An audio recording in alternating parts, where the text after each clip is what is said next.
Assalamualaikum warahmatullahi wabarakatuh. Ain adalah penyakit atau gangguan yang disebabkan pandangan mata.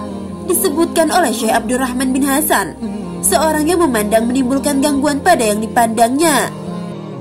Gangguan dari ain bisa berupa penyakit, kerusakan atau bahkan kematian. Mungkin sebagian orang akan bertanya-tanya, mana mungkin sekedar memandang akan menimbulkan penyakit? Bagaimana bisa sekedar pandangan membuat seseorang mati? Atau bahkan sebagian orang mengingkari adanya ain karena tidak masuk akal. Oleh karena itulah, Nabi SAW telah bersabda, ain itu benar-benar ada. Andaikan ada sesuatu yang bisa mendahului takdir, sungguh ain itu yang bisa. Hadis riwayat Muslim. Dari Aisyah radhiyallahu anha, ia berkata, dahulu Rasulullah SAW memintaku agar aku diruqyah untuk menyembuhkan ain. Hadis riwayat Muslim. Ain terjadi karena adanya hasad atau iri dengki terhadap nikmat yang ada pada orang lain. Orang yang memiliki hasad terhadap orang lain lalu memandang orang tersebut dengan pandangan penuh rasa hasad, ini bisa menyebabkan penyakit ain. Para ulama mengatakan bahwa benda mati juga bisa terkena ain. Benda mati yang terkena ain bisa mengakibatkan rusak atau hancur secara tiba-tiba. Wa iyadzubillah. Dalam hadis Nabi SAW berdoa, ya Allah, aku meminta ampunan dan keselamatan pada agamaku, duniaku, keluargaku dan hartaku. Hadis riwayat Abu Daud.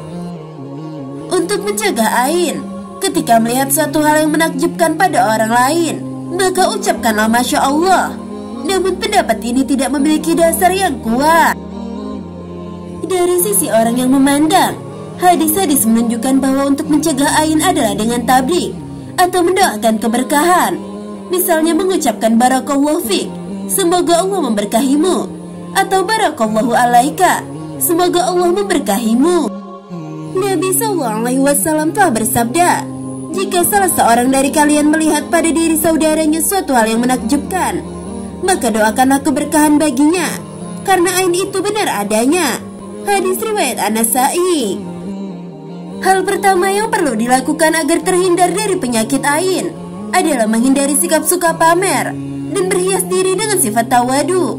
Rasulullah SAW telah bersabda, sungguh Allah mewahyukan kepadaku agar kalian saling merendah diri, agar tidak ada seorang pun yang berbangga diri pada yang lain, dan agar tidak seorang pun berlaku zalim pada yang lain. Hadis riwayat Muslim.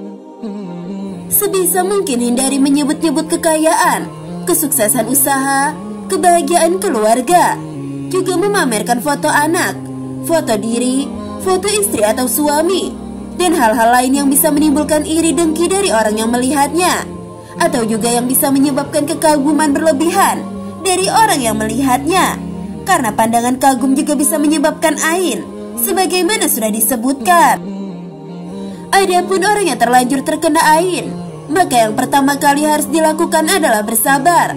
Hendaknya ia meyakini bahwa penyakit ain itu terjadi atas izin Allah. Allah Ta'ala berfirman, tidak ada suatu musibah pun yang menimpa seseorang kecuali dengan izin Allah. Dan barang siapa yang beriman kepada Allah, niscaya dia akan memberi petunjuk kepada hatinya. Dan Allah Maha mengetahui segala sesuatu. Al-Quran Surah At-Tagabun ayat 11. Dan hendaknya orang yang terkena ain mengusahakan sebab-sebab yang bisa menyembuhkan penyakit ain. Di antaranya, yang pertama adalah mandi dari air bekas mandi orang yang menyebabkan ain. Sebagaimana hadis dari Ibnu Abbas radhiyallahu anhu, Nabi SAW bersabda, ain itu benar adanya. Andaikan ada perkara yang bisa mendahului takdir, maka itulah ain. Maka jika kalian mandi, gunakanlah air mandinya itu untuk memandikan orang yang terkena ain. Hadis riwayat Muslim. Yang kedua adalah mandi dari air bekas wudhu orang yang menyebabkan ain. Sebagaimana disebutkan dalam hadis Abu Umamah bin Sal di atas, Nabi SAW memerintahkan Amir bin Rabi'ah untuk berwudhu dan menyiramkan air wudhunya kepada Sal yang terkena ain. Dari riwayat yang lain, lalu Nabi SAW memerintahkan Amir untuk berwudu. Lalu Amir membasuh wajah dan kedua tangannya hingga sikunya, dan membasuh kedua lututnya dan bagian dalam sarungnya. Lalu Nabi memerintahkannya untuk menyiramkannya kepada Sal. Hadis riwayat An-Nasai, Ibnu Majah, dan Ahmad. Lalu yang ketiga adalah ruqyah syariah. Sebagaimana hadis dari Asma binti Umais radhiyallahu anha, ia berkata, "Wahai Rasulullah, Bani Ja'far terkena penyakit ain. Bolehkah kami minta mereka diruqyah?" Nabi menjawab, "Iya boleh. Andaikan ada yang bisa mendahului takdir, itulah ain." Hadis riwayat Tirmizi, Ibnu Majah, disahihkan oleh Al-Albani dalam Sahih Ibnu Majah.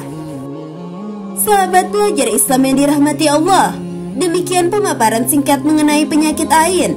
Semoga Allah Ta'ala menjaga kita dari keburukan penyakit ain. Wallahu a'lam bishawab. Wassalamualaikum warahmatullahi wabarakatuh.